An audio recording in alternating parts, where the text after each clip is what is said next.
ఒక పల్లెటూరి పొలంలో ఒక చిన్న దూడ ఈ లోకంలోకి వచ్చింది. తల్లి తన బిడ్డను ప్రేమగా నాకుతూ, ముద్దు పెడుతూ తన ప్రేమని చూపించింది. మాటలు లేవు, కాని ఆ ప్రేమ ఎంతో గొప్పది. అంతలోనే ఆ ఆవు యజమాని వచ్చాడు.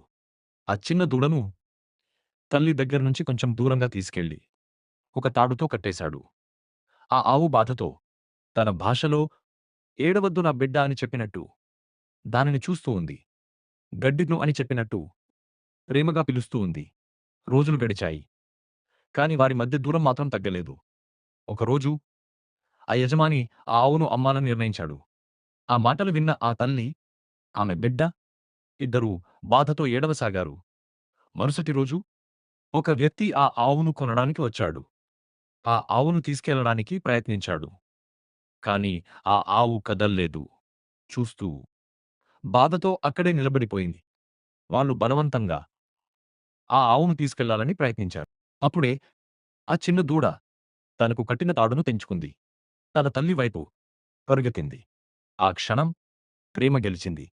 తల్లి దగ్గరకు చేరిన ఆ బిడ్డను చూసి ఆ యజమాని మనసు మారిపోయింది.